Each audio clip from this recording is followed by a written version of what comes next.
If your job at a healthcare facility includes disinfecting against viruses, you know prevention is the best medicine, and maintaining healthy spaces starts with a healthy cleaning routine. Grainger's world-class supply chain helps ensure you have the quality products you need when you need them, from disinfectants and cleaning supplies to personal protective equipment, so you can help deliver a clean bill of health. Call 1-800-GRAINGER, click Grainger.com, or just stop by. Grainger, for the ones who get it done. Breaking down every game, every day in Major League Baseball, this is the Baseball Betting Show. Here is your host, Greg Peterson.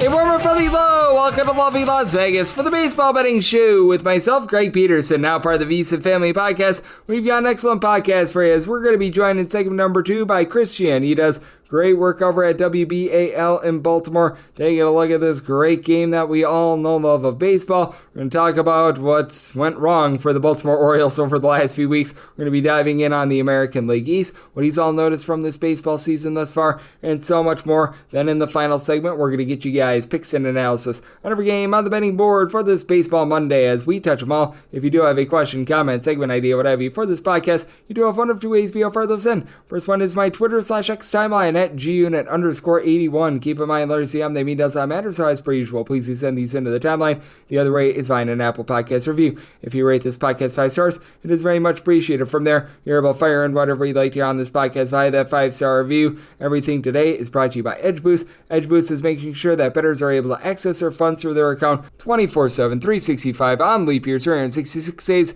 out of the year, as Edge Boost is an account that will accept all of your gambling transactions every single time. And when you go to edgeboost.bet, type in that promo code of Greg, G-R-E-G. That'll get you a dollar for dollar match on your first $25 deposit. Now let's take a look back at everything that we saw in baseball on Sunday. Try to find some trends and try to get to know these teams a little bit better. Games from yesterday is Greg buzzing about. Here is the rowdy recap. Kyle Gibson lowered his ERA, but not by as much as you'd like, as he entered with a north of 22 ERA into the day on Sunday, and, well, his ERA is still north of 20, as the Kansas City Royals get the job done by kind of 12-6. Kyle Gibson has become the modern-day version of Hickory, because he got smoked once again. 3 runs allowed over the course of 4 innings. Now 14.09 ERA, so he's below the 2,000, so a little bit of credit there, but that said, you had Brian Baker from there give up 2 solo runs in his inning of work. Yannier Cano, don't you know, he gave up a pair of solo runs in his inning of work. Charlie Morton gives up 2 runs in an inning, including a home run. Matt Bowman gives up 2 runs in an inning, including a home run. Keegan Aiken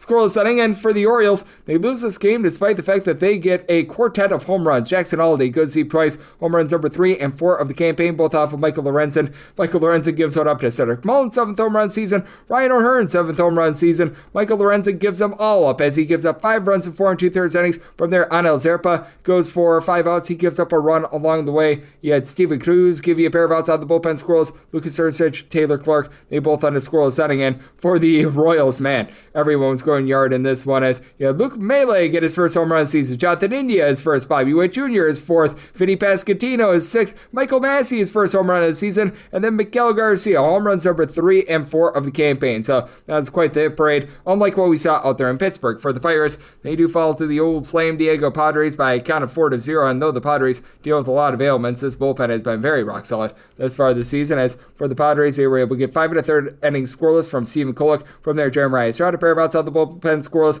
Wandy Peralta, Jason Adam, Audrey Motojon, they all ended scoreless inning. And Elias Diaz, he's able to go deep off of Andrew Heaney, 3rd home run of the campaign. Heaney not long for this game, and regression has set in. 4 runs allowed in 3 2/3 innings. From there, the bullpen was actually rock solid, as Colin Olderman, 2 1/3 innings scoreless. Tanner Rainey, Dennis Santana, Joey Wentz all lend a scoreless inning, but too little, too late out there. For the Boston Red Sox, it was too little against the Minnesota Twins. 5-4, the Twins do get the job done, as Byron Buxton goes deep off of Garrett Crochet for his 7th home run of the campaign. Crochet allows just that 1 run, but only made it 5 innings. From there, bullpen, they upchucked all over themselves. Justin Slayton gives up 2 runs in an inning. Garrett Woodlock, 2 runs given up in 2 innings. And Liam Hendricks, scoreless inning. You did have Weiler Abreu get his 7th home run of the campaign. That one comes off of Griffin Jacks, who gets Jacks up, giving up a run in an inning. Chris Paddock allows 3 runs in 5 innings, but Rock and Roll Stewart, Louis Varlin, and Yohan Duran, they're all able to lend a scoreless inning, being able to lend some scoreless innings and being able to get the job done. The Oakland/Sacramento A's 3-2 the final as Miami, by far your best over team in all of baseball, 22 overs to 11 unders, and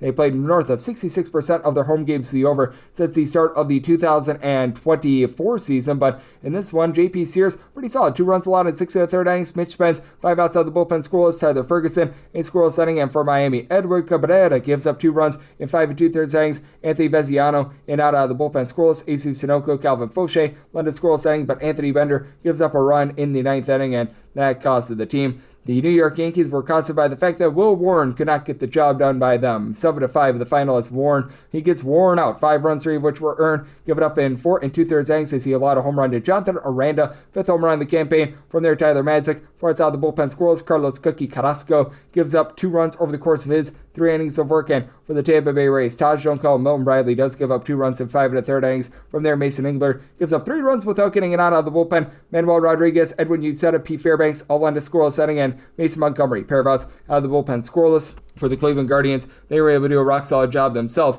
of being able to get the job done. This by a count of 5-4. As for the Cleveland Guardians, this was not what they wanted out of Tanner Bybee as he leaves with 3 runs, 2 of which were earned. I think that he was dealing with a little bit of an ailment when he was leaving that game as well. So something that you do want to be mindful of, but that said, they were able to find a way to persevere despite that. And then you had Tim Herron give you a scoreless inning out of the bullpen. Kate Smith as well. Hunter Gaddis, he's able to come in for a scoreless inning before Emmanuel Clase comes in and gives up a run. It was an unearned run, but they do find a way to be able to get the job done. And then for the St. Louis Cardinals, they played a pair against the New York Mets, and they won a pair against the New York Mets. First game was by a count of 6-5, as this was the MLB debut of Blade Tidwell, and went about it the way that I thought it was going to. Not well. 6 runs allowed in 3 2/3 innings, including a home run. And from there, the bullpen was actually solid. Genesis Cabrera, the former Cardinal, 2 scoreless innings. You had a scoreless inning out of both Reed Garrett along with Austin Warren, and out of the bullpen out of Oscar Brazobin. And for the Mets, they did leave 12 men on base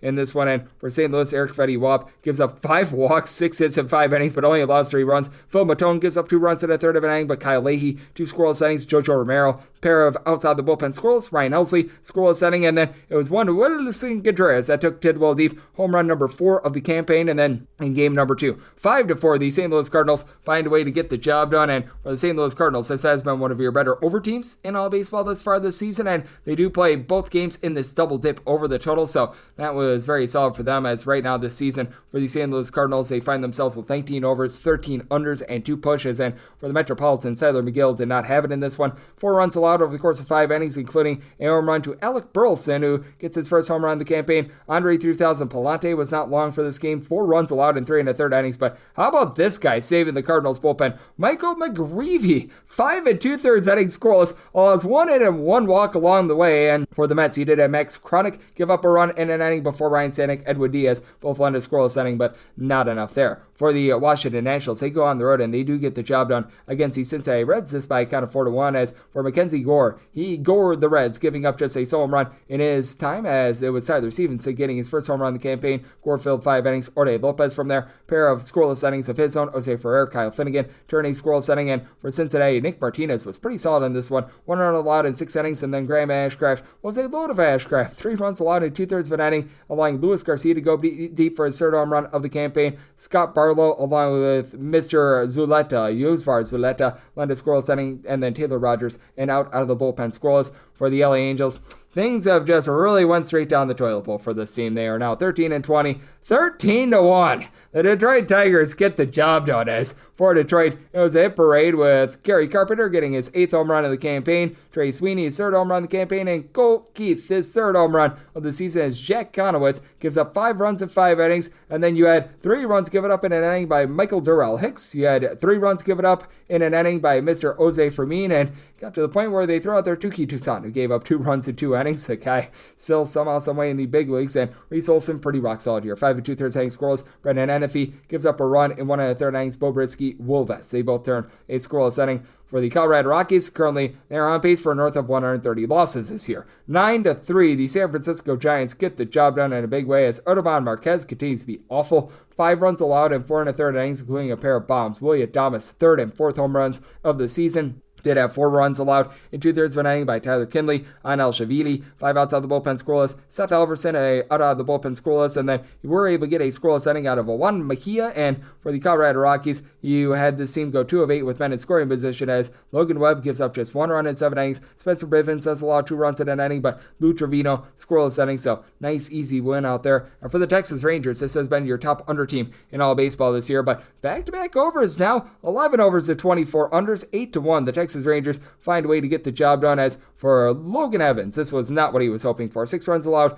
in 5 innings from there. Casey Lugumina gives up nothing in his inning of work. Edward Bizardo, 2 runs allowed in his 2 innings of work. And for Seattle, they actually lead the American League in runs per game away from home, but nothing doing off of Jacob deGrom, who gives up a run in 5 innings. Jacob Webb, 2 scoreless innings. Hobie Milner, Luke Jackson, they're both able to turn a scoreless inning. Being able to turn a few scoreless innings as well, the Milwaukee Brewers, as they do take it to the Chicago Cubs, this by kind of 4-0. As for the Cubs, Shota Imanaga gives up 2 runs in 5 2/3 innings. Julian Merriweather gives up a pair in his 3rd of an inning before Daniel Palencia, Drew Pomeranz polish off scoreless innings, but nothing doing off of Freddie Peralta, who was tremendous with 6 scoreless innings, 7 punch-outs. Jared Koenig, Abner Uribe, Trevor McGill, they're all able to end a scoreless inning against a Cubs team that is now up to 20 overs, 13 unders, and 2 pushes. One of the better over teams that you're going to find in all of baseball. And this team has been rock solid in terms of scoring some runs as well. The Arizona Diamondbacks, 11-9. They win this game in 10 innings against the Philadelphia Phillies as for Eduardo Rodriguez, not the start that he was looking for. 4 runs, 3 which were earned, given up in his 5 1/3 innings, and then things turned nutty as you had Juan Mario give up a solo run in his 2/3 of an inning of work. Kevin Ginkel gives up a run in an inning. Ryan Thompson, he was able to go scoreless, and Shelby Miller, he gives up 2 runs in an inning and picked us off the win despite giving up a home run before Jalen Beeks gives up an unearned run in the 10th inning. And for the Diamondbacks, 11 runs on 0 homers. They just went 6 of 11 with men in scoring position as Ranger Suarez, first start of the season, not as planned. 7 runs allowed in 3 2/3 innings. Ryan Kirkering, 4 outs out of the bullpen scoreless. Jordan Romano, Matt Strom, Joe Ross all turned a scoreless inning, and then Jose Alvarado happened. 4 runs, 3 of which were earned, give it up in 1 1/3 innings before Carlos Hernandez is able to give you a pair of outs out of the bullpen scoreless. So less than savory effort out there, and this was also very much less than savory as you saw the Houston Astros lose the Chicago White Sox, this by a count of 5-4. As for the Southsiders, they did not get to Lance McCullers Jr. First start since the 2022 campaign, 3 2/3 innings scoreless. From there, Taylor Scott and out of the bullpen scoreless, and then you had a Zach DeZanzo fielding error really cost Ryan Gusso. Comes out of the bullpen, gives up 3 unearned runs in 2/3 of an inning. Stephen Oker from there gives up 2 runs in an inning. This game was called after 7 innings as Caleb Board and out of the bullpen scoreless, but DeZanzo does get his first home run season. That comes off of Bryce Wilson, who goes 4 2/3 innings, allows 4 runs, and then Micah Vassell, 2 1/3 innings scoreless. And I'm doing this as Sunday Night Baseball starting to wrap up. Currently, as I'm doing this, Dodgers currently trailing by a count of 4-3 after 7, so we'll see what happens there, but it was Mayday for Dustin May. Give it up 4 runs in 5 2/3 innings, including a pair of bombs to Austin Riley. Numbers 7 and 8 of the season, and Bryce Elder did not pitch like he was elderly. 2 runs given up in 5 innings before Pierce Johnson gives you 4 outs out of the bullpen scoreless. Dylan Lee does give up a run in a 1/3 of an inning as he did allow a bomb in this one. Going deep, Mr. Miguel Rojas, his first home run of the season before Desmond Hernandez is able to come into the game. So we'll see what happens on that front, but what we do know is that on the front of baseball right now, we have been seeing quite a few unders as far this season, though that's been reversing itself over the last 7 days. Last 7 days with that Dodgers versus Braves game pending, 49 overs, so 43 unders, so 53.3% hit rate to the over, with favorites hitting at 57%, 53 and 40 on the money line over the last 7 days. But if you look overall for the season, we're on 60.2%, favorites at 306 and 202, and right now the under hitting at 51.5%, 251 unders, 236 overs. So that's what we're seeing in baseball right now, and that's what we all got on Sunday. Now let's take a look at what we're going to be getting out there in the AL East with the Baltimore Orioles and so much more as we chat with Chris Cichon of WBAL in Baltimore next, right here on the Baseball Betting Show. Myself, Greg Peterson, now a part of the VSiN Family Podcast. For the ones who get it done, the most important part is the one you need now. And the best partner is the one who can deliver. That's why millions of maintenance and repair pros trust Grainger, because we have professional-grade supplies for every industry, even hard-to-find products. And we have same-day pickup and next-day delivery on most orders. But most importantly, we have an unwavering commitment to help keep you up and running. Call, click Grainger.com, or just stop by. Grainger, for the ones who get it done. Breaking down every game, every day in Major League Baseball, this is the Baseball Betting Show. Here is your host, Greg Peterson.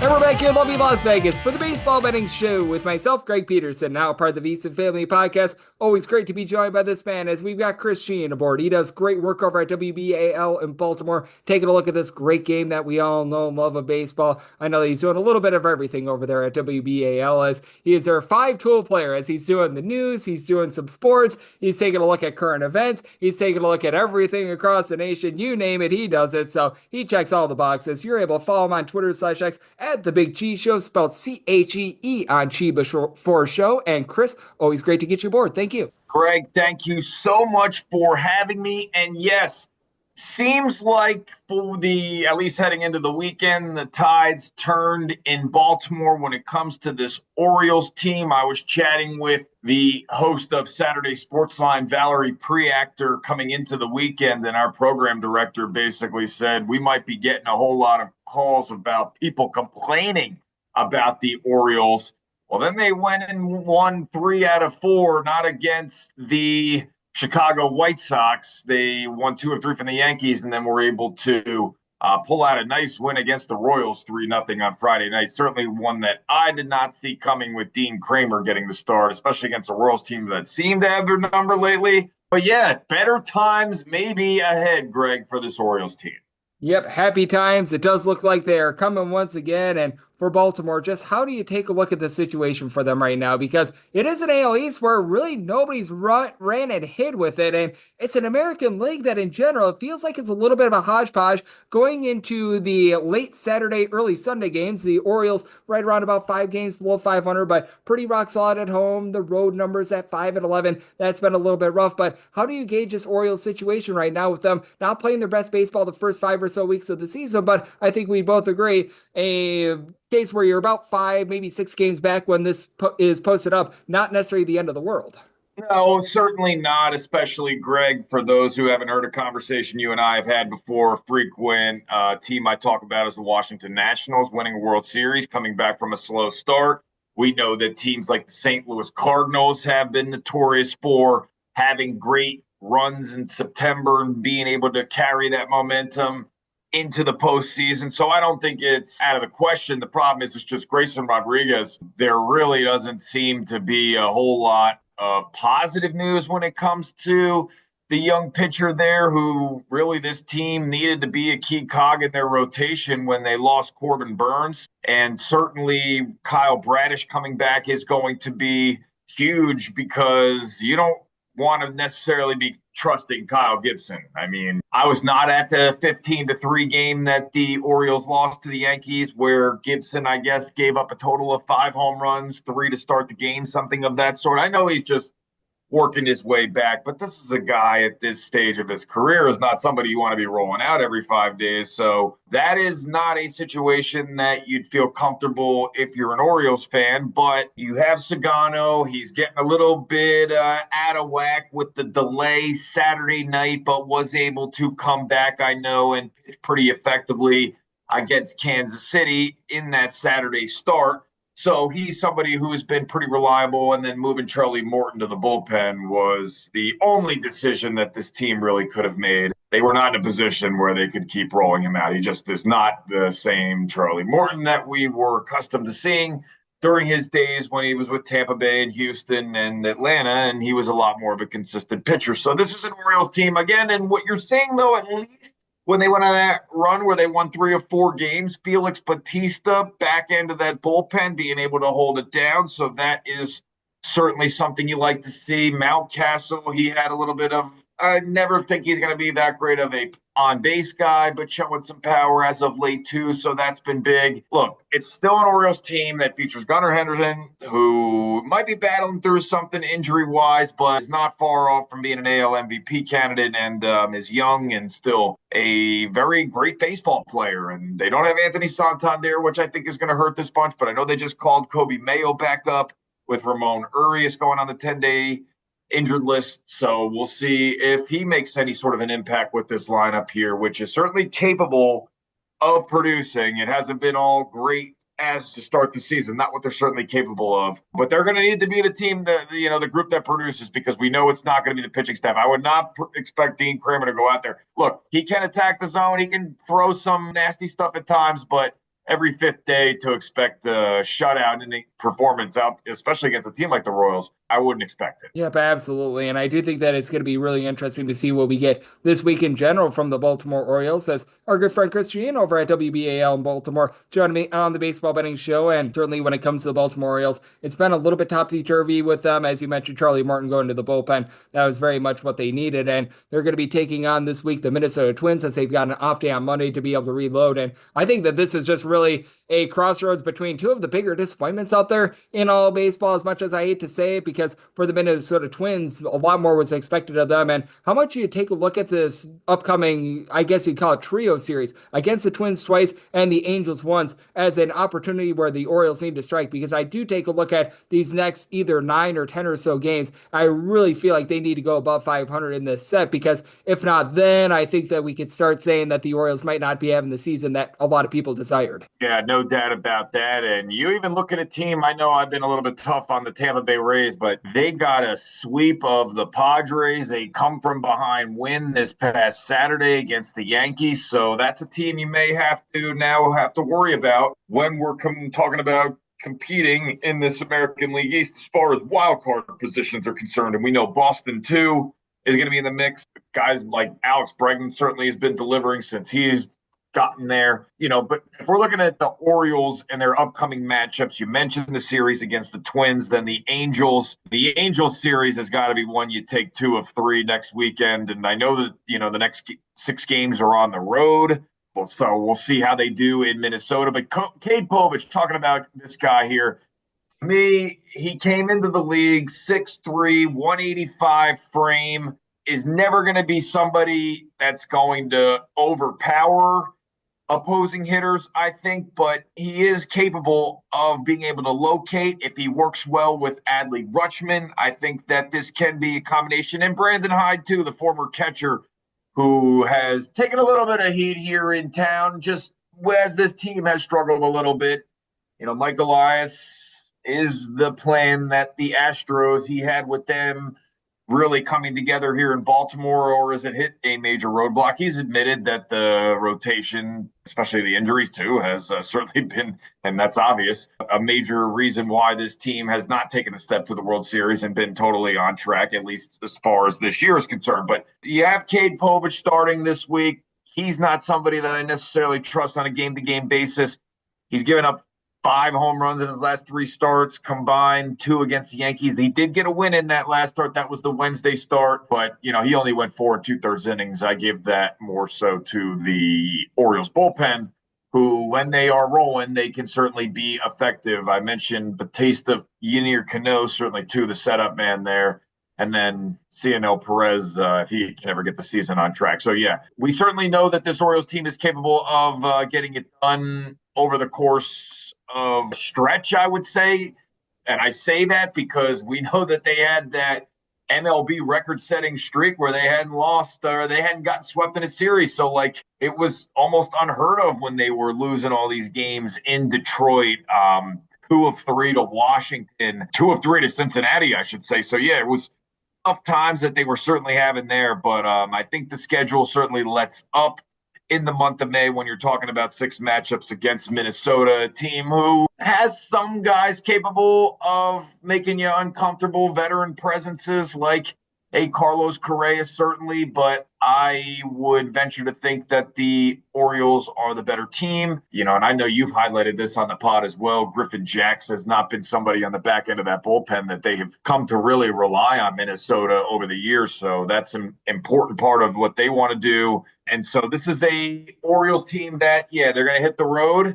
And I think that might be good for them a little bit. That takes their pressure off them. And a guy like Jordan Westburg, who I've highlighted here a number of times, has great hard hit percentages and numbers when you take a look at Fangraphs over the course of his at-bats. He's somebody that maybe can be right for getting hot and helping this team take off. Or Heston Kjerstad being somebody that can maybe help this team. Or Adley Rutschman. They've got the guys. Jorge Mateo, I'm not so sure at this point, given he has just gotten ice cold to start the season at the plate. Brian O'Hearn in the mix as well, too. We know he had the big weekend last weekend where he was cursing in the dugout and then having to apologize, but he was just having fun with the water station. That's what I'm talking about with the Orioles. They got to get back to having the fun and the water sprinklers when they get doubles and things of that sort. And when the warm weather heats up, Tyler O'Neill talked about coming to Baltimore when they moved the left field wall in because it was going to be more advantageous, allow him to hit some more home runs. Warm weather comes, maybe this Orioles team can start, being like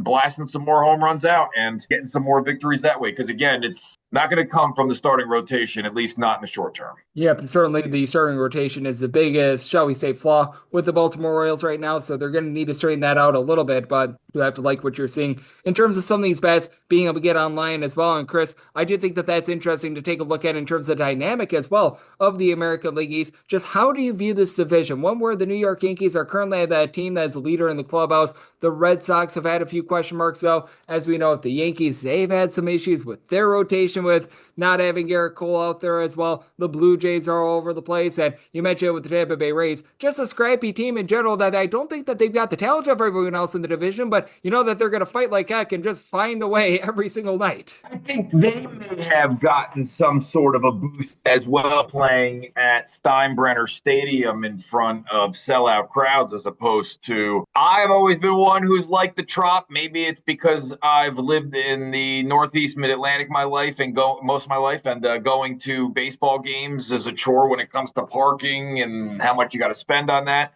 I remember going to a Rays game only 2 years ago. I spent $5 on a Sunday, had myself a nice time at Ferg's, went under the tunnel and went to a game. I mean, it was nice, but I get, it's an outdated stadium and these players wanted to maybe have something a little bit fresh and they're getting that. They're delivering. Yandy Diaz has been showing up. He's somebody who was off to a really rough start to the year, but he has done a much better job hitting in the middle of this lineup.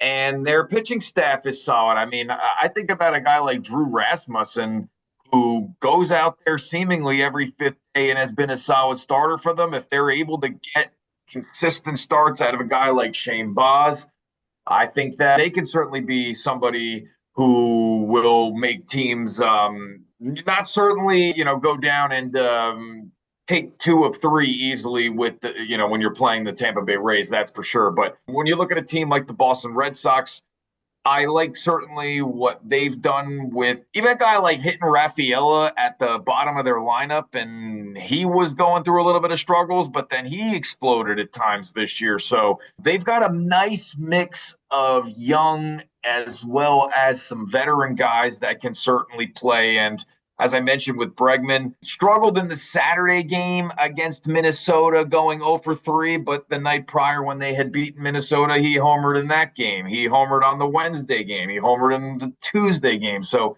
he's showing some power as well as the ability to, hit in the middle of this lineup for this Red Sox team, along with Rafael Devers, where there were those question marks to start the year. Would they be able to not necessarily coexist, but was it going to be uncomfortable with Devers moving into that DH role? And the one thing that Boston did just suffer was the loss of Tristan Casas, I guess, tripping over first base. I saw he's not somebody that's ever going to be hitting for any sort of major average. He is a nice power bat for this team. But yeah, how about a guy like Jarren Duran recently stealing home, getting that run for Boston? Crappy little things like that is going to help this team win some ball games. And they have a pretty solid bullpen, not the strongest in the league, but I think they'll be able to be formidable as well. And you mentioned Toronto being kind of a mess. I know that, and that is why, even though Kevin Gossman's a tough one to figure out because he's got this high ERA, but his hits per 9 is really low. He still looks like he's got he doesn't walk a ton of guys. Yeah, he doesn't really let base runners on board. It's just he doesn't really get a ton of help from his offense. I know their game against Cleveland on this past Saturday, they were loading up the bases against Gavin Williams, just not really able to take advantage, whether it was a guy like Dalton Varsho hitting in that lineup. I know he's a Gold Glove player, but he's not certainly somebody that the bat I would love on a consistent basis. Bichette coming back into his own a little bit this year, but it's Vlad Guerrero Jr. there Springer. They're solid, Toronto, but are you going to rely on Max Scherzer when it comes to the September making a postseason push? We know how he's recently, when he was with the Dodgers, kind of starting to break down in those latter months. So, yeah, it's just, and the bullpen with Toronto, I wouldn't necessarily trust either. So, yeah, they are not as high. But, yeah, I think I'm making an argument basically and going on this whole tangent because I can make an argument for almost each team, and I haven't even gotten to the Yankees at this point. All I'll say about them is, when you've got Rodon being able to pitch as effectively as he has looked, Max Fried is looking exactly what they paid for. Yeah, this is a Yankees team. I mean, I know Anthony Volpe is probably never going to be the next Derek Jeter or anything like that, but you've got Aaron Judge, who's still Aaron Judge, the best hitter in the American League as far as I'm concerned, and it's still a team that is going to be able to get on base, score runs, and probably win this division. As I mentioned at the beginning of this podcast, that will still be my prediction. Even though their bullpen probably isn't as strong as they'd like to be either, they'll be acquiring some guys probably at the deadline for some of these lesser teams who we'll see who they end up becoming as we get closer to deadline time. We do know, Greg, that with more wildcard teams in the mix, it is more of a seller's market than it is a buyer's market these days. That's for sure. Yep, it certainly is, and what we are buying is great chats with you, my friend Chris. You do an amazing job taking a look at this game of baseball and really everything that's happening out there in the wonderful city of Baltimore. Let the good people at home know what's all on tap for you and how people are able to follow along on social media and other platforms. At The Big Cheese Show on X and on Instagram, and this upcoming week with the Orioles on the road. Won't be heading down to Camden Yards. We'll be covering the stories in and around Baltimore. We just know that the Ravens had their rookie weekend mandatory mini camp, if you will, at the Castle, they call it, in Owings Mills. So we'll be hearing about some of what those guys looked like, not certainly doing any major work and putting the pads on, strapping on, hitting. But we'll find out how the rookies for the Ravens that they just drafted in Wisconsin. Greg, wow, Green Bay turned out for the NFL draft. I got to give a shout out to your home state there. But yeah, shout out to you for having me on. I'm very appreciative and always a pleasure talking baseball with you. Absolutely. The folks out there in the great state of Wisconsin, they love their football, beer, and cheese curds. And on this podcast, we love our chats with Chris. So a big thanks to Chris for joining me right here on the Baseball Betting Show, now part of the VC Family Podcast. And coming up next, it is that time of the podcast. I give you picks and analysis on every game on the betting board for this Baseball Monday as we touch them all. If you work in quality control at a candy factory, you know strict safety regulations come with the job. It's why you partner with Grainger. Grainger helps you find the high-quality and compliant products your business needs to inspect, detect, and help correct issues. And the sweetest part is, everyone gets a product that's as safe to eat as it is delicious. Call 1-800-GRAINGER, click Grainger.com, or just stop by. Grainger, for the ones who get it done. Breaking down every game, every day in Major League Baseball. This is the Baseball Betting Show. Here is your host, Greg Peterson.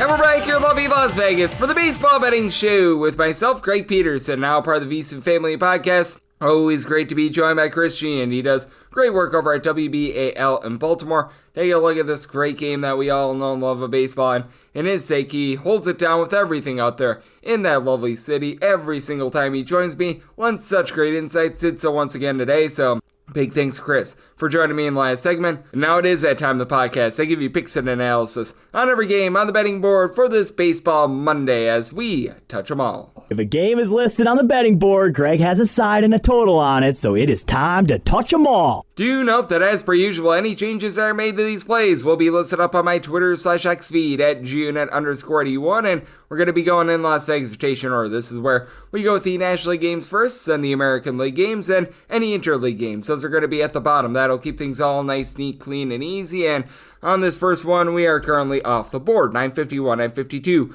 on the card. The LA Dodgers are on the road against the Miami Marlins. 170 Alcantara is going to be going for Miami. We don't know who's going to be going for the Dodgers. this game is off the board. When I was looking on CBS Sports, they were projecting Ben Kasparis, and, well, that would mean pretty much bullpen game for the LA Dodgers. And in a bullpen game of the Dodgers, I set this at a minus 206. I'd be willing to lay up to a minus 132 on that run line of them. I would need at least plus 207 to take a shot on Miami, and then totals to where an 8 or less I'm in on the over, 8.5 or higher the under. Now the Dodgers are fresh off of playing on Sunday Night Baseball, and they had that long rain-delayed game on Saturday, so it's a little bit of a tricky scheduling spot, but unfortunately for the Miami Marlins, this is just not a very good baseball team, so that makes things a little bit difficult in terms of trying to fade the LA Dodgers. And for Sandy Alcantara, this is just not the same guy that we saw win the Cy Young Award a few seasons ago, and the most concerning thing for Alcantara, in my opinion, is the walks, because he was not even, when he was winning the Cy Young Award, some sort of a massive power pitcher, but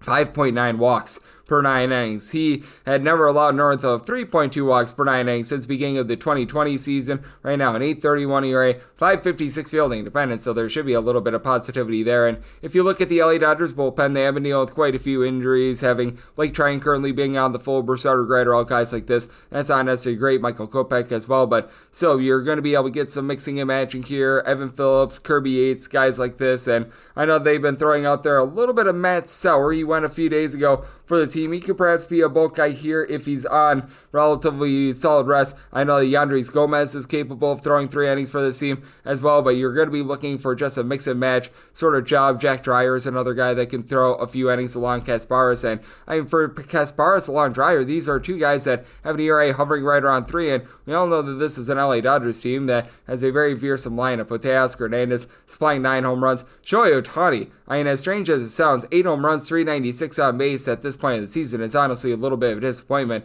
Tommy Edman currently being on the injury list hurts a little bit, but Mookie Betts, even though he's only giving you a 353 on base, you know that that's going to be going northward. Michael Conforto, Max Muncy have actually been really awful for the team this far this season, and they're still having success. And for the Miami Marlins, other than Matt Mervis along Kyle Stowers, you just don't have a lot of power in this lineup, as Mervis has been able to give you 7 home runs, Stowers is up to 6, but that said, what else are you going to be able to get out of the rest of these guys? Because you've got some nice station guys, including Stowers, give you about a 387 on base. Xavier Edwards, it's about a 260 for this team. Javier Sanoja has been doing a nice job of being a move line for the team as well, but you're not getting a lot of the likes of Otto Lopez and guys like this. Augustin Ramirez has actually been able to supply the team with 5 home runs and 43 at-bats, but I do think that that's a flash in the pan. AC Sanchez, since coming off the injured list, has been rough for the team, though. Dane Myers giving nearly a 400 on base, so interesting circumstance here. Some I told to wear an 8 or less. I'm in on the over, 8.5 or higher the under. I think that there's a little bit of positivity here for Sandy Alcantara, but also I do think that the Marlins get held down, and for the Dodgers, one to lay up to minus 132 on that run line, plus 207 or higher. Looking at the Miami Marlins on the money line, 953 and 954 on the betting board. The Cincinnati Reds, and yes, we're on to Cincinnati. They're on the road to face off against the Atlanta Braves. AJ Smith-Schwaber is on the bum for Atlanta, and you've got Brady Singer hoping to have the Braves singing the blues for the Reds. 8.5 is the total, over and under both of minus 110, and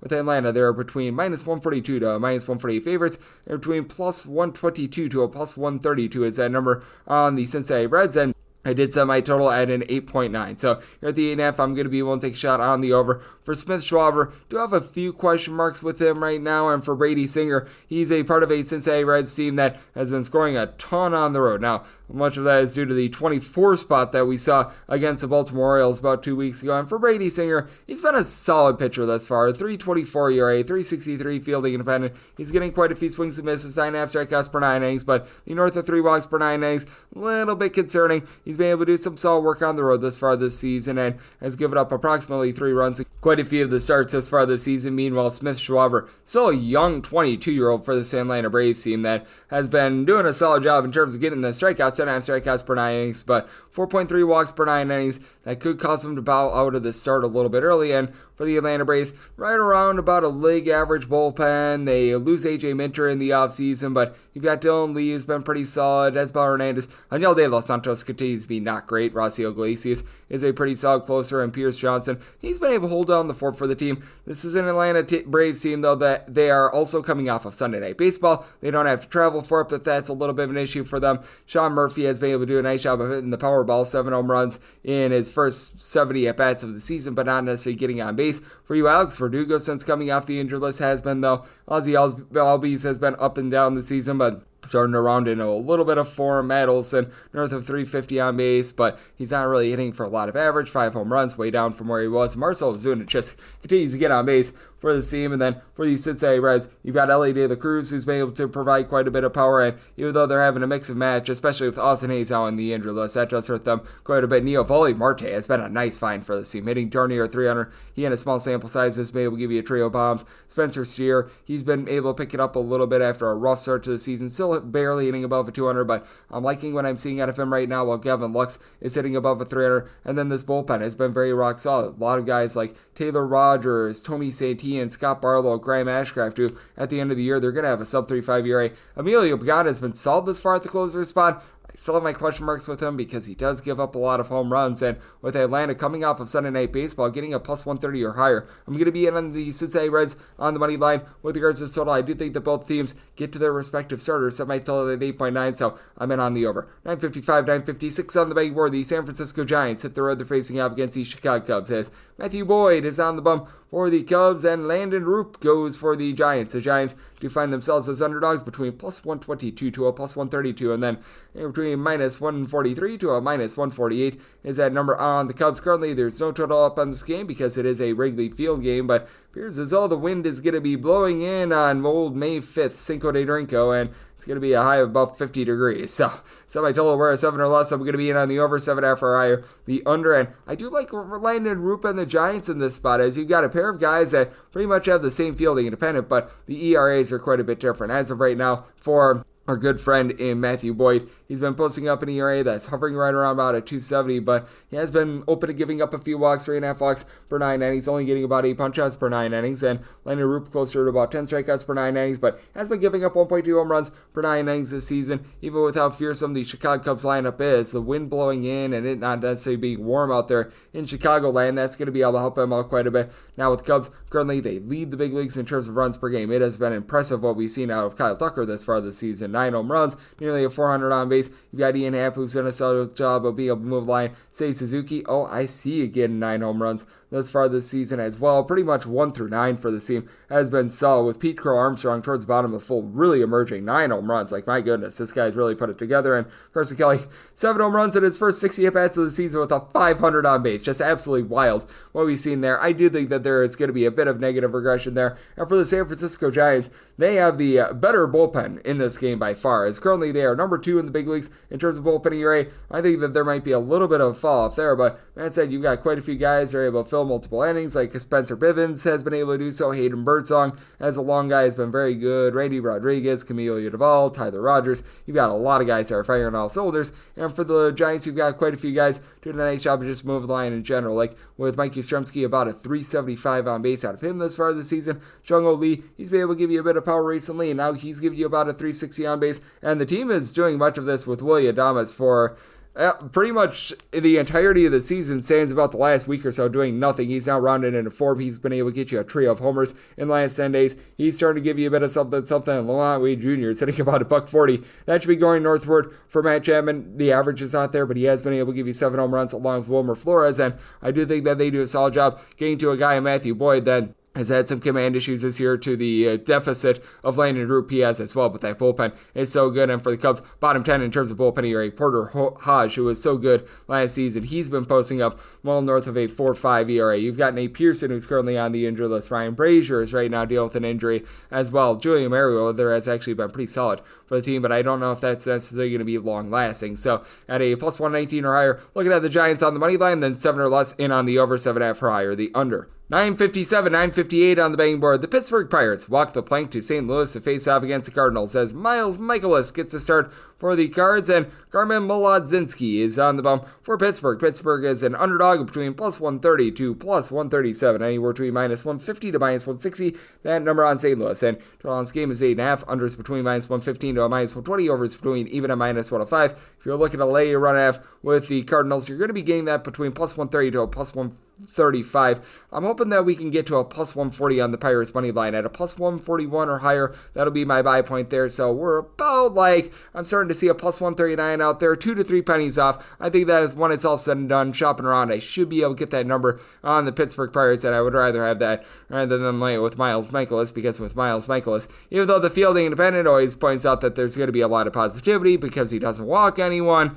unfortunately, Fielding Independent numbers does not watch this guy in person, and he just throws meatballs over the plate. 4.66 ERA, 2.92 Fielding Independent. Now, to the credit of Miles Mikolas, he has given up a combined 2 earned runs in his last 3 starts, but I don't think that that's necessarily going to be long-lasting, to say the least, as for Miles Mikolas, just a case where he gives up too much general contact. He's honestly not given up a single home run this far this season, but he's giving up a lot of doubles power. He's right now not really getting a lot of swings and misses as well, so that's very much to the detriment of himself. And then Mlodzinski has had just issues throughout his career in terms of being able to have command and putting guys on very cheaply, as and it's not great for a Pittsburgh Pirates bullpen that doesn't necessarily have a lot of depth. David Benhart coming back and looking a little bit better has been helpful, and Colin Holderman has not been living up to his name, but when you've had Dennis Santana out there, as he's currently on the bereavement list, he's been able to do a solid job for this unit. You've been able to get a few solid innings as well out of a guy in Joey Wentz, who I liked over at the Detroit Tigers, so it's been a bit wobbly for him thus far this season. And Mlodzinski, he should be doing for some positivity. 6.58 ERA, but he is giving you only about a 3.52 Fielding Independent, keeps the ball in the yard. He's giving up 3.5 walks per 9 innings, and has rounded into a little bit of better form. Last 2 starts, he's given up a combined 5 runs. It's not necessarily amazing, but you know what? You're able to live with it, and it's not like the St. Louis Cardinals team is necessarily hitting for 100 billion homers or anything like that, and they had to play a double dip yesterday as well. I have a guy, Norlin Arenado, who he entered in the day yesterday with just 3 home runs, doing a solid job moving the line, though. Give you about a 340 on base. Mason Wynn has come back, and he's been able to give you a similar on base. Brandon Donovan has just been amazing at finding a way on, hitting well north of 325. You've had Jordan Walker have his issues, but Victor Scott, Lars Nootbaar, these guys find a way. Nootbaar, 5+ home runs this far this season, but it is a Cardinals team that's been below average with regards to that power, and with the Cardinals having to play 2 yesterday and having a bullpen that wasn't very good to start with. Ryan Elsley, I still believe, is a rock-solid closer, though it's been a little bit trying for him this far this season. You've had Jojo Romero post up north of 5 ERA. Phil Matone has been pretty solid, and Kyle Leahy has as well, but you've got a lot of rolls of the dice in this bullpen that does hurt them quite a bit. And in terms of this Pittsburgh Pirates lineup, Oniel Cruz has been able to really emerge for the team, being able to give you 8+ home runs. Really like what I'm seeing out of him. And you've also had Isaiah Kiner-Falefa do a solid job of being able to move the line, find a way on base. Do need quite a bit more out of some of these ancillary guys like Emmanuel Valdez, Jack Swinicki, Andy Rodriguez, all hitting a 215 or lower. Tommy Pham has been terrible. He has been Pham-in this far this season, but you know what? You've been able to get a little bit more recently out of Brian Reynolds as well. So interesting circumstance here at a plus 141 or higher. Going to be looking at the Pirates on the money line. Think that both of these starters struggle a little bit. Semi-till at 8.6, so also in on the over. 959, 960 on the betting board. The New York Mets are on the road against the Arizona Diamondbacks. Good if Finn Canning is on the bump for the Mets. All to be determined is on the bump for the Arizona Diamondbacks, so this game is presently off the board. CBS Sports was projecting that this was going to be Ryan Nelson who gets the start, and even if Ryan Nelson doesn't start, he'll probably be playing a big role in this game. And as a result, I set my money line at a minus 125 on the Mets, so willing to go up to a minus 124 there, plus 126 or higher. Willing to take a shot on the Saints, and maybe a total 9.6, so 9.5 or less in on the over, and a 10 or higher I'm in on the under. And if you do indeed get Nelson, they've been throwing him out there as a little bit of a long guy. Last time we saw him was about like 5 or so days ago against the New York Mets, where he did throw 4 scoreless innings, so good job there. And he's got a 5.82 ERA with the 2.17 Fielding Independent right now, as he's given up just 1 home run in his 17 innings. He's been able to generate north of 10 strikeouts per 9 innings, but that's not him. For his career, more like 7 strikeouts per 9 innings, so I do think that that's going to be falling back to earth a little bit. And for Griffin Canning, he has just found what he is so badly needed out there in New York, as he was a big giant fade last season when he was with the Los Angeles Angels. This season has been much different, with 0 or 1 runs allowed in 4 of his last 5 starts. Do think that there's going to be a little bit of regression here. He has been giving up 4 walks per 9 innings. I do think that entire Mets bullpen in general is probably going to be experiencing a little bit of regression, as the long guys like Max Kronick, Oscar Brazoban have been rock solid. Jose Buto has been a little bit up and down, but this is a Mets team that is currently 8th in the big leagues with a 3.18 bullpen ERA. For the Arizona Diamondbacks, having AJ Puck on the injured list, having some of these guys like Justin Martinez go down with injury, have really hurt this bullpen, as they're currently 20th in the big leagues with a 4.37 ERA. Though you have been able to have Shelby Miller do a nice job of being able to supply this team with a sub-3 ERA. You've had Jalen Beeks be able to step up in a nice way as well. And for Arizona, since the beginning of the 2024 season, They are currently number 1 in all of baseball in terms of runs per game, and Eugenio Suarez currently hitting for no average whatsoever, but has supplied the team with 10 home runs thus far this season. And in terms of average, you've got plenty of that from Alec Thomas, Josh Naylor, a pair of guys that entered into Sunday hitting at 300. Ketel Marte, after being out for quite a while, he's back in the fold. And Corbin Carroll, it's been a little bit wobbly for him over the last 2 or so weeks, but he's still giving you 9 bombs. He's still hitting for north of 340 on base as well. So you do like to see that. Pavin Smith has been able to give you a 450 on base as well. So it's a very interesting circumstance here. I do think that there's going to be plenty of run scoring with the Mets finally getting a bit more power out of Juan Soto. That multi-home run game that he had, ironically enough, against the Arizona Diamondbacks has started to get him going. You know that he's going to get on base, still giving you 380 on base this far this season. And for Francisco Lindor, about a 355 on base out of him thus far this season. He's supplying 6 home runs. Pete Alonso is doing Pete Alonso things. How about a 470 on base with 8 home runs thus far this season? Brandon Nimmo doing a solid job moving the line as well. So I really like what these guys are doing. Even Luanel Acuna, though he's not giving you any power, he's been hitting above 300 thus far this season. Mark Vientos has been a little bit shaky, but all in all, liking what I'm seeing out of the Mets. So did set them at as a minus 125 favorite. One to go up to minus 124 there,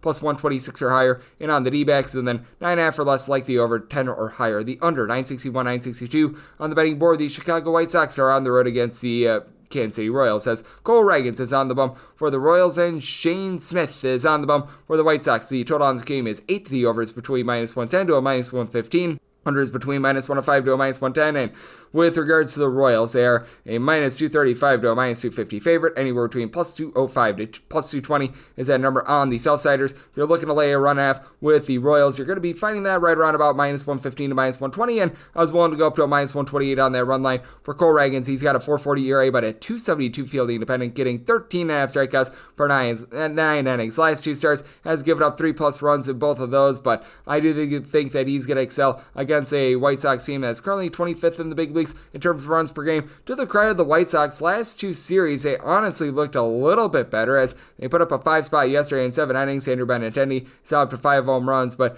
not like Benintendi is necessarily hitting for a lot of average. And Luis Robert is up to 5 home runs as well, but both of these guys have given you a sub 315 on base. Both of these guys hitting below a 225. Andrew Vaughn is right now giving you a 218 on base. My gosh, that is not great to say the least.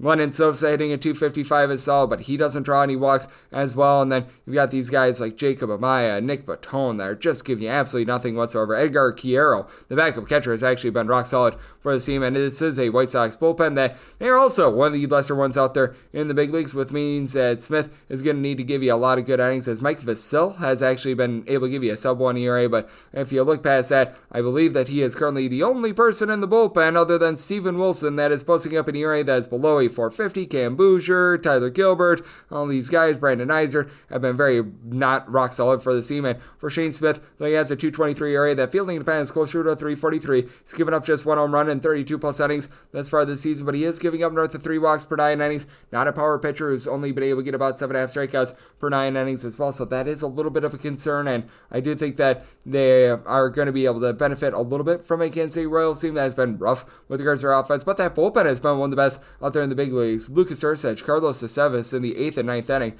have been very rock solid, especially Ursich giving you a sub-1 ERA. Have to like what you've seen out of John Schreiber and Daniel Lynch providing a sub-2 ERA as well, and I do think that for the Royals, they're eventually going to be able to get online with their bats. Vinny Pasquantino now up to 6 home runs. He's had a nice power surge over the last week or so. Do have Miguel Garcia hitting above 300, and Bobby Witt Jr., though the power numbers have not necessarily been there for him this season with 4 bombs, he is now giving you about a 380 on base. That game that we saw yesterday against the Orioles was really able to get him going, to say the least. Jonathan India has been having a rough start to the season. Same goes for likes of a Hunter Renfroe and company, but I do think that there's a little bit of positivity there. Not necessarily a ton. I do think that Smith turns a good start, and I think that Royals get a really good start as well out of Cole Ragans. So at a minus 128 or better in on the Royals run line, and I like the total under. Semi-total is 7.4, 963, 964 on the betting board. The Seattle Mariners hit the road to face off against the Athletics. Luis Severino is on the bump for the A's, and Bryce Miller is on the bump for the Mariners. Mariners find themselves as very slim favorites. You're going to be laying between minus 112 to a minus 118 on them. Meanwhile, between minus 105 to plus 102, that number on the Athletics side is the total. The over is between minus 115 to minus 120. Under is between even a minus 105. And for the Athletics, I did set them as a plus 124 underdog. Even though Bryce Miller does have some pretty demonstrative home and road splits, I'm going to be willing to back them because you've got even more demonstrative home and road splits with Luis Severino. He's given up 4 home runs this far this season, and his home runs per 9 rate hovering between 1 and 1.1, and all 4 of his home runs in the 24 and 2/3 innings that he's thrown out there in Sacramento, they have come there, as in Sacramento he's posting up a 5.11 ERA. His ERA on the road is sub 1, so that does speak to me quite a bit, and Bryce Miller should be in for giving up some runs here as well as for his career on the road. 4.55 ERA, and on the road he has been giving up north of 1.3 home runs per 9 innings. At home he is giving up in that neighborhood about 0.8 home runs per 9 innings. That ERA goes down to a 2.66, so very demonstrative splits for both of these guys that should lend itself to some run scoring. And overall for the season for Miller, he's only given up 1 home run in 30 and 2/3 innings, but 5.6 walks per 9 innings, that's a little bit less than tremendous, and he does face off against an Athletics lineup that has been one of the more fearsome ones in all of baseball. Now they do have to travel from east to west, so that does make things a tad bit difficult for them, but I mean, Brent Rooker has been able to supply 9 home runs along Tyler Soderstrom. Soderstrom has been struck on 9 home runs for quite a while, but still giving you about a 3.45 on base. Rooker had a little bit of a tough time moving the line towards the beginning part of the season, but that's rounding into form. You've got Shea Langoliers pounding up 6 bombs, so he doesn't really give you a lot of on base, but Miguel Andujar has been able to hit above a 300. Jacob Wilson has been hitting above a 300 and draws no walks whatsoever, with Lawrence Butler moving the line, giving you some stolen bases. Do like what I'm seeing there. Now for the A's, this has been a bullpen that has been rather shaky to say the least, with Michael Otans on the injured list, and even Mason Miller pooped the bed a few days ago. That was a little bit less than tremendous, but Mitch Spence has been able to give you a few solid innings for the team. And Tyler Ferguson, sub 1 ERA, do have to like to see that, though. The likes of Noah Murdoch, Ano Perdomo, Jason Alexander, they do have quite a few disappointments out there in that bullpen. And for the Seattle Mariners, Andres Munoz has been one of the best closers in all baseball over the last few seasons, but how you get the ball to him is a little bit of an adventure, as Taylor Cicado has been very rough. They are getting Matt Brash back in that bullpen. That should be able to help him out quite a bit. And then Gabe Spires giving you about an ERA of a 2.2 or so you do like to see that. And with the Seattle Mariners, this team has led the American League in terms of runs per game away from them, thanks to big dumper Cal Raleigh. 12 home runs this far this season, and Ode Polanco has been very good at moving the line, finding way on base, north of a 400 on base, 9 home runs in his first 79 at-bats of the season. Dylan Moore is giving you more, 6 home runs in his first 70 at-bats. He's been able to hit about a 285 now. Need a little bit more of the likes of Luke Raley, Rowdy Tellez, Julio Rodriguez, like a 215 or lower. Not necessarily the world's greatest power numbers there, but they certainly are getting some great performances, and I do think that they get to Severino and company. So at a minus 123 or better, I'm in on the Mariners on the money line. Made my total 9.2, so here at the 9, I'm also in on this total over 965, 966 on the betting board. The Washington Nationals play the Cleveland Guardians. Luis Ortiz is on the bump for Cleveland, and Jake Irvin goes for Washington. 8 after 9 is the total on the 8.5 over is minus 120. The under is even on the 9. The under is minus 125. Over is plus 1 at 5. Cleveland, and between minus 114 to minus 120 favorites, between minus 102 to plus 104. That number on Washington. And for the Gardos, I did set them at a minus 116, so minus 115 or better. I'm going to be willing to take a shot on Cleveland on the money line. For Luis Ortiz, certainly has been an up and down sort of season for him, but I do think that he's going to be able to give you some of his best form here down the stretch, as his strikeout numbers are way up this year. He had posted up last year 7.1 strikeouts per 9 innings. That's up to 10.1 this season, though the command has eluded him. 4.5 walks per 9 innings. He's going to need to work on that. Still has a Cleveland Guardians bullpen behind him that's solid, as you got the likes of Hunter Gaddis, Tim Herron, along with Cade Smith, who have all been able to supply since the beginning of last season at sub 3.5 ERA, but we certainly have seen Emmanuel Clase go down the toilet bowl. They're no longer with Paul Sewald, though Paul Sewald, I mean, he was not doing a lot to begin with. Eric Zabrowski being on the injured list hurt them, but for Ortiz, he's come in having allowed 2 earned runs or fewer in 3 out of his last 4 starts, so you do like to see that. And on the flip side for Jake Irvin, he's done a really good job of being able to reduce on the walks when he came into the big league level during the 2023 campaign.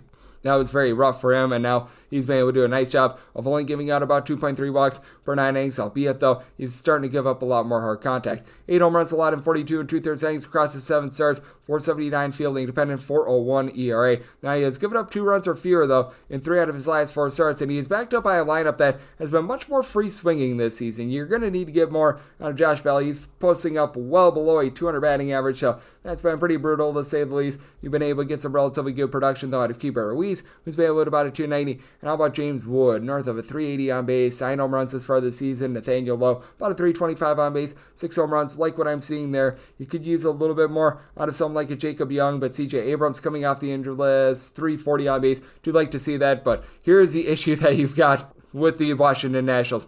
It is all about this bullpen for the Washington Nationals, currently dead last in the big leagues with a 6.79 bullpen ERA. Now, that might actually be second worst because the Angels, as I am doing this, are getting completely lambasted by the Detroit Tigers, but still north of a 6.6 ERA in the bullpen. And you just take a look at this bullpen, there's not really any usable options. Kyle Finnegan has about a 2.85 ERA, Jackson Rutledge a sub-3 ERA, and Andrew Chafin has only made one appearance. So among guys that have made at least 2 appearances this year, you've got 2 guys in the bullpen with a sub-5.60 ERA. That's just not going to cut it right there. And for the Cleveland Guardians, I recognize that they've fallen on some tough times with this bullpen, but it's still a heck of a lot better. And then you've got Kyle Manzardo, who's been hitting below a 230, but has been able to supply a lot of power for the team. He's been able to belt out 7+ home runs thus far this season. Stephen Kwan at the leadoff spot, 380 on base, giving you some power, 4 home runs. You're going to need Jose Ramirez to pick it up a little bit. He's been a little bit shaky over the last few weeks. He and Gabriel Arias both hitting between about a 260 to 265, between 4 and 5 home runs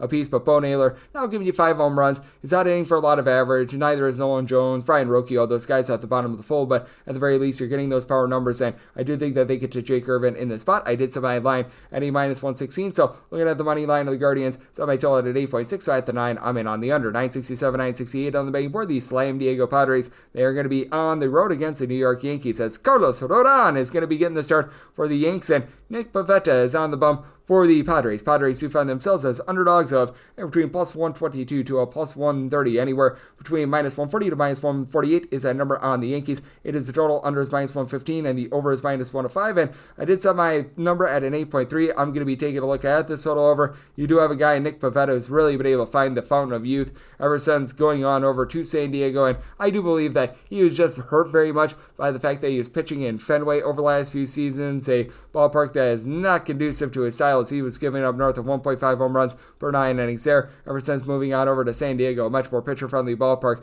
it has been significantly better for him. And for Carlos Rodon, you just always have your question marks with him because he's a guy that is able to give you 10+ strikeouts per 9 innings, but he's another guy that ever since he joined the New York Yankees, he has had a very tough time of being able to keep the ball in the yard. Just that short porch out there in Yankee Stadium, I do think is very much hurting him thus far this season, as he's posted up a 3.43 ERA. The fielding independent, that's more around about a 3.79 though, with having allowed 1.3 home runs per 9 innings. As a matter of fact, since he got to New York, he has been giving up closer to 1.7 home runs per 9 innings. And for the Yankees, they actually do back him up with a top 8 team with regards to bullpen ERA. The Devin Williams is proving to be a big giant waste of money right now. Luke Weaver has been very rock solid in the closer's role. I am not sure if he's allowed a single run this far this season. He has been that dominant. And Fernando Cruz, Ian Hamilton, these are a pair of guys who are giving you a sub-3 ERA. You love that. And for the Yankees, it's been a little bit tough with regards to the lineup with Jazz Chisholm hitting the injured list, but you still have Aaron Judge giving you north of 500 on base, 11+ home runs this far this season. He has been absolutely incredible.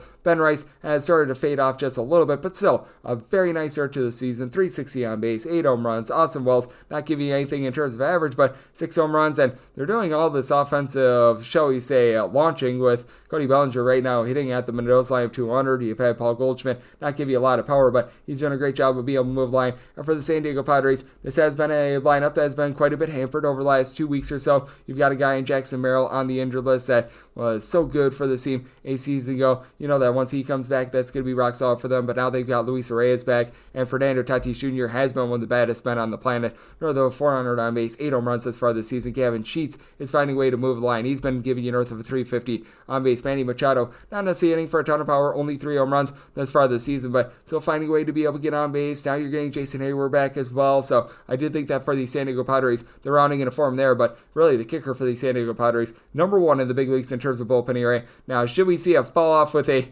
ERA that is sub-2 right now at a $1.79? Absolutely, but you've got a lot of long guys like an Adrian Martellone, Yuki Matsui, who have been able to give you some good innings all season long. Additionally, the likes of a Jeremiah Estrada have been rock solid. You get to Robert Suarez, he's been very good along Jason Adams. So I did think that this is a good circumstance for the San Diego Padres. If we can get to a plus 134 or higher, I feel a little bit better about this money line, but I'm certainly going to be looking there as things are trending in that direction. And with regards to total, I do like the over. I did so I told it an 8.3, and we wrap things up with 969, 970 on the betting board. You've got the Houston Astros on the road. They're facing off against the Milwaukee Brewers as Tobias Myers is on the bump for the Brew Crew, and on the flip side, Ronald Blanco goes for Houston, and Houston does find themselves ourselves in a rather pick'em game. The Brewers anywhere between minus 108 to a minus 115, and between minus 105 to even money. That is the number on the Houston Astros with a total of 8. The over and the under anywhere between minus 105 to a minus 115. And for the Milwaukee Brewers, I'm going to be willing to take a shot on them. I do believe that they should be just a slim favorite in this one at a minus 119. For Tobias Myers, he certainly is doing for quite a bit of regression last season. He had an ERA that was hovering around 3, but a 3.8 fielding independent. His strikeout stuff isn't like terrible or anything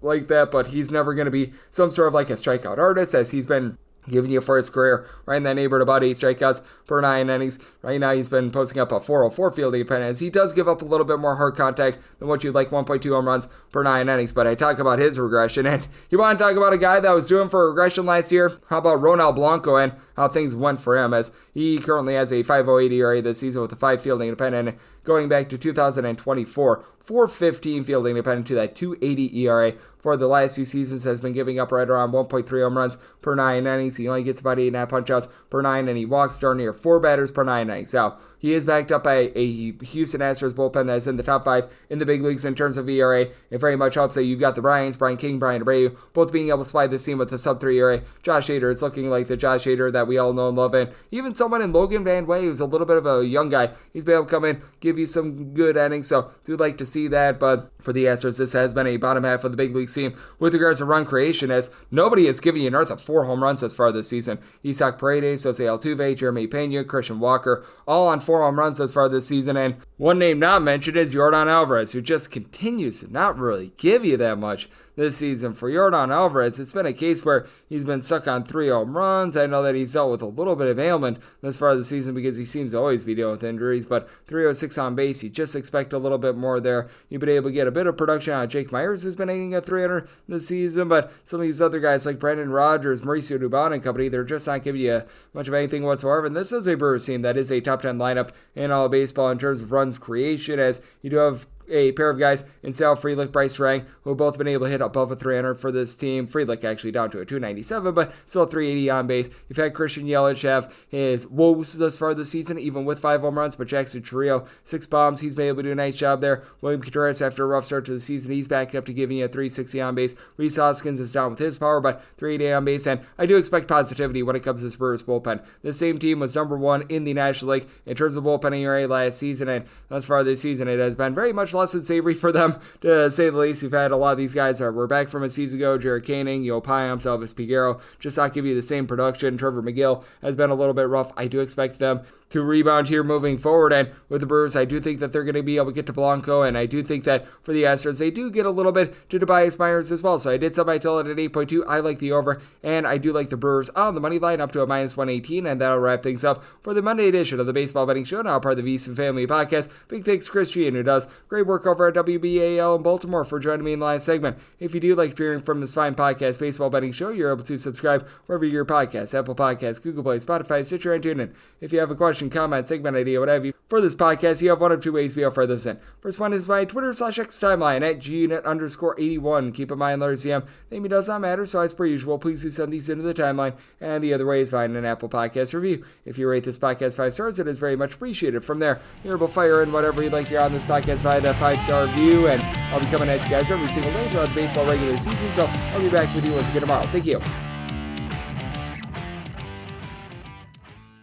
For the ones who get it done, the most important part is the one you need now. And the best partner is the one who can deliver. That's why millions of maintenance and repair pros trust Grainger, because we have professional-grade supplies for every industry, even hard-to-find products. And we have same-day pickup and next-day delivery on most orders. But most importantly, we have an unwavering commitment to help keep you up and running. Call, click Grainger.com, or just stop by. Grainger, for the ones who get it done.